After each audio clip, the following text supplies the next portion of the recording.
सख्त कार्रवाई होनी चाहिए उनके ऊपर। ऐसी कार्रवाई होनी चाहिए कि 1-2 टके के आतंकवादी भारत सरकार को चैलेंज करके चले गए। मेरी बहू से कहा कि मोदी को बता देना, मैं तुझे नहीं मार रहा हूँ। सरकार को ऐसी कार्रवाई करनी चाहिए कि वो 7 पुस्तक तक भूल जाए किसी को मारना। मेरा बेटा और बहू बैठे थे, स्नैक्स वगैरह खा रहे थे।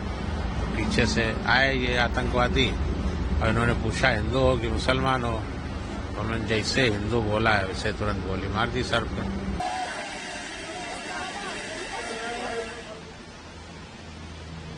मेरी बहू कहने लगी मुझे भी मार दो, तो उन्होंने कहा नहीं, तुम जाओ मोदी को बताना, तुम्हें नहीं मारेंगे।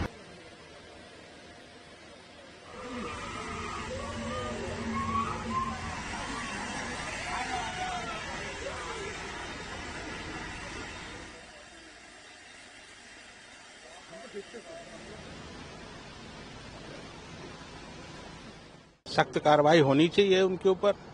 ऐसी कार्रवाई होनी चाहिए कि 1-2 टके के आतंकवादी भारत सरकार को चैलेंज करके चले गए। मेरी बहू से कहा कि मोदी को बता देना, मैं तुझे नहीं मार रहा हूँ। सरकार को ऐसी कार्रवाई करनी चाहिए कि वो 7 पुस्तक तक भूल जाए किसी को मारना। आई विटनेस नहीं है। हम लोग पहलगाम में नीचे रुक गए थे, बच्चे लोग ऊपर गए थे। हम लोग वहाँ नीचे एक स्थान होता है, उसके बाद ऊपर जाने के लिए घोड़े से जाना पड़ता है, जिसको मिनी स्विट्जरलैंड कहते हैं। तो वहाँ जाने के लिए 7 किलोमीटर घोड़े से ऊपर चढ़ाई चढ़नी पड़ती है। तो हम लोग ऊपर नहीं गए थे, हम लोग नीचे बैठे थे रेस्टोरेंट में और बच्चों को भेज दिया था। बच्चे मतलब मेरा बेटा, बहू और बहू की बहन, ये सब लोग गए थे। तो मेरा बेटा और बहू बैठे थे, स्नैक्स वगैरह खा रहे थे।